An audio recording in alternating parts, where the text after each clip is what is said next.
Welcome back to my channel. पुन्हा एकदा खूप खूप मनापासून स्वागत आहे तुमचे मराठी किचन विथ मनीषा या माझ्या चॅनलमध्ये। तर आज आपण बनवूया चमचमती मटन बिर्याणी। तर हे बघा, अगदी साध्या सोप्या पद्धतीने दही न टाकता आपण मटन बिर्याणी तयार करणार आहोत। तर व्हिडिओ पूर्ण फुल वॉच करा। चला तर मग लगेचच वेळ वाया न घालवता रेसिपीला सुरुवात करूया। तर हे बघा, इथे मी 1 किलो मटन घेतलेलं आहे, स्वच्छ पाण्याने धुवून घेतलेलं आहे।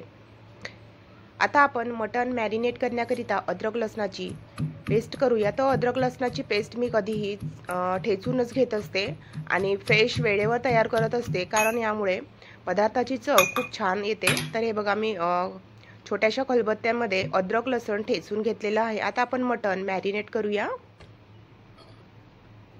तर इथे आपण बेसिक मसाले टाकूया। इथे मी टाकत आहे अर्धा छोटा चम्मच जिरा पावडर, अर्धा छोटा चम्मच मीठ, थोडीशी हळद, थोडं हिंग टाकत आहे मी इथे, कारण मटण पचायला जड असते, हिंगामुळे पचायला हलकी होते। 1 छोटा चम्मच गरम मसाला आणि 1 छोटा चम्मच तिखट टाकलेला आहे। थोडीशी काळे मिऱ्याची पूड टाकत आहे, चिमूटभर। आणि हे ठेचलेलं अद्रक लसूण आहे ते मी इथे 1 चम्मच टाकलं आणि हातानेच मी असं छान असं मिक्स करून घेत आहे। मिक्स करून घेतल्यानंतर मटन मॅरिनेट करण्याकरता जवळपास आपल्याला 1 तास तरी ठेवावं लागेल। जर तुमच्याकडे अगदीच वेळ नसेल तर अर्धा तास तरी तुम्हाला हे मॅरिनेट करून ठेवावंच लागेल, कारण मसाला या मटनमध्ये छान असा मिक्स होतो। आता आपण पुढील तयारी करूया। तर मटन बिर्याणी करता मी साधाच तांदूळ घेतलेला आहे। तुम्हाला बासमती हवा असेल तर तुम्ही घेऊ शकता। मला बासमती तांदूळ फारसा आवडत नाही, त्यामुळे मी इथे साधा तांदूळ घेतलेला आहे। स्वच्छ पाण्याने आपण 2 ते 3 वेळा धुवून घेणार आहोत। तांदूळ धुवून घेतल्यानंतर आपल्याला यामध्ये पाणी टाकून जवळपास 5 ते 7 मिनिटं भिजवून ठेवायचं आहे, कारण साधा तांदूळ आहे, जास्त वेळ लागत नाही भिजायला। तर तांदूळ भिजत आहे तेव्हापर्यंत आपण हे बघा, कांदे मी असे उभे चिरून घेतलेले आहेत। तर आता आपण यातीलच थोडेसे कांदे भाजून घेणार आहोत। मसाला आपण तयार करणार आहोत, अगदी घरगुती मसाला तयार करून आपण ही मटन बिर्याणी तयार करणार आहोत। कांदे मी छान असे लालसर होईपर्यंत भाजून घेतलेले आहेत। फार लालसर मी इथे केलेले नाही आहेत, हलकेसे लालसर भाजून घेतलेले आहेत। आता आपण इथे खडे मसाले घेऊया। खड्या मसाल्यामध्ये बघा, मी एक सिक्रेट साहित्य टाकलेलं आहे, सांगते। धणे घेतले, शेंगदाणे घेतले, जिरा आणि सोप घेतलेली आहे इथे मी। थोड्या लाल मिरच्या, कलमी घेतलेली आहे, लवंग आणि काळे मिरे घेतलेले आहेत 4 ते 5, थोडे शेंगदाणे घेतलेले आहेत, तेजपत्ता आहे, सूर्यफूल, खोबरा आहे आणि इथे जावित्री घेतलेली आहे मी। तर सर्व आपण जे मसाले आहेत ना, खडे मसाले छान असे फ्राय करून घेऊया मंद आचेवर, थोडा सुगंध येईपर्यंत मसाल्याचा। तर हे बघा, मसाले छान असे मी इथे भाजून घेतलेले आहेत। आता गॅस बंद करूया आणि 2 मिनिटं अगदी हा मसाला थंड करण्याकरता ठेवूया। आता मी एका कुकरमध्ये तेल गरम केलेलं आहे। आता आपण हे जे उभे चिरलेले कांदे आहेत ना, ते छान असे लालसर होईपर्यंत तळून घेणार आहोत। एका साईडला कांदे तळत आहेत, एका साईडला आपण भात सुद्धा अर्धा कच्चा शिजण्याकरता ठेवूया।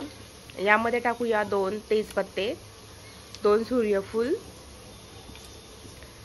2 ते 3 लवंगा आणि 2 ते 3 काळे मिरे टाकूया। आणि इथे छोटे छोटे तुकडे करून लिंबू टाकलेले आहेत मी। तर एका साईडला आपला भात शिजत आहे, मसाला सुद्धा तयार झालेला आहे। आपण मसाला बारीक करून घेणार आहोत।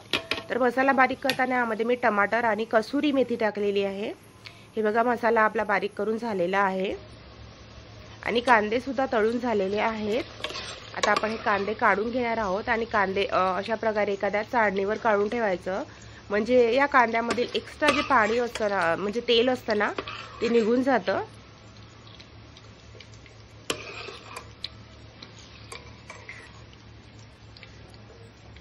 तर हे बघा, असे एका चाळणीवर पसरवून ठेवायचे कांदे।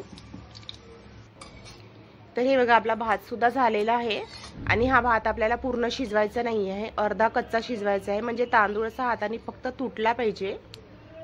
हे बघा, तर मी पाणी जे आहे ना, तांदळामध्ये खूप जास्त टाकत नाही।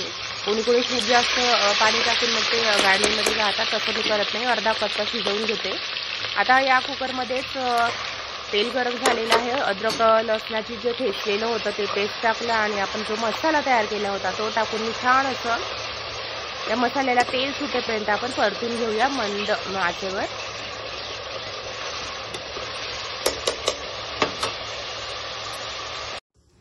तर मसाला तेलामध्ये छान असा परतून घेतलेला आहे। आता आपण यामध्ये बाकीचे बेसिक मसाले इथे टाकणार आहोत। तर इथे टाकत आहे मी थोडीशी हळद, मीठ टाकायचं चवीनुसार। त्यानंतर तुम्ही तिखट किती प्रमाणात खाता त्या प्रमाणात टाकायचं। मी इथे 1 ते 1.5 चम्मच साधं तिखट टाकत आहे आणि मी इथे काश्मीरी लाल तिखट टाकत आहे। यामुळे कलर खूप छान येतो, त्यामुळे तुमच्याकडे असेल तर टाका, नसेल तर अवॉइड करा। तर इथे मी काश्मीरी लाल तिखट टाकत आहे 1 चम्मच। 1.5 चम्मच मी साधं तिखट टाकलं होतं। अशा प्रमाणात मी जवळपास 2.5 चम्मच इथे तिखट टाकलेलं आहे। मॅरिनेट करण्याकरता सुद्धा आपण 1 चम्मच टाकलेलं होतं, म्हणजे साधारणतः आपण पूर्ण बिर्याणीमध्ये 3.5 चम्मच तिखट टाकलेलं आहे। तर बिर्याणी वगैरे थोडी तिखटच चांगली वाटते। तर बेसिक मसाले टाकून छान मिक्स करून घेतलेले आहे।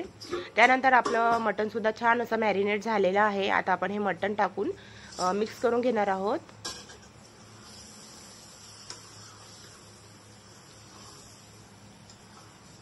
तर मी बाहेरचा कुठलाही मसाला यामध्ये टाकलेला नाही आहे। अगदी घरगुती मसाला तयार करून बिर्याणी तयार केलेली आहे आणि या बिर्याणीमध्ये मी दहीचा सुद्धा वापर केलेला नाही आहे। जर तुम्हाला हवी असल्यास मॅरिनेट करण्याकरता अर्धा छोटा वाटी दही टाकून तुम्ही मिक्स करू शकता। आता यामध्ये मी पाणी टाकत आहे। तर साधारणतः मी 1 ते 1.5 ग्लास यामध्ये पाणी टाकत आहे। छान मिक्स करून घ्यायचं आणि मीडियम फ्लेमवर हे मटण कुकरचं झाकण लावल्यानंतर शिजवून घ्यायचं। हे बघा, कुकरचं झाकण मी लावत आहे। साधारणतः आपल्याला हे मटण शिजवण्याकरता 5 ते 6 शिट्ट्या येऊ द्यायच्या आहेत।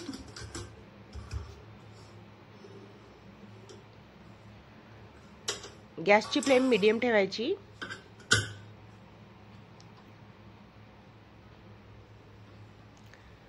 तर हे बघा, बघू शकता 6 शिट्ट्या झालेल्या आहेत। आता आपण गॅस बंद करूया आणि थोडा वेळ थंड करण्याकरता ठेवूया। हे बघा, थोडं थंड झाल्यानंतर मटण किती छान शिजलेलं आहे। हे बघा, आणि त्या चाळणीमध्ये मी हा अर्धा कच्चा शिजलेला भात जो आहे ना वरती टाकत आहे। हे बघा, पसरवून घ्यायचा आणि वरून तळलेले आपले कांदे जे होते ते इथे टाकायचे आहेत। कोथिंबीर सुद्धा टाकूया। भरपूर कांदा आणि भरपूर कोथिंबीर टाकायची। पुदिना असेल तर तुम्ही पुदिना सुद्धा हाताने तोडून इथे टाका, माझ्याकडे अवेलेबल नाही आहे। आणि या भातावरती तुम्ही केसर थोडं पाण्यामध्ये मिक्स करायचं आणि त्या केसरचं पाणी टाकू शकता, पण सर्वांकडे वेळेवर केसर अवेलेबल नसतं। तर मी एक ट्रिक सांगितली आहे की थोड्याशा पाण्यामध्ये थोडीशी हळद घ्यायची आणि ती हळद जी आहे ना या भातावरती अशी वरून पसरवायची, म्हणजे काय कलर खूप छान येतो। तर सर्व टाकल्यानंतर 10 मिनिट मी मंद आचेवर शिजवून घेतलं। हे बघा, किती छान अशी मटण बिर्याणी गरमागरम इथे तयार झालेली आहे।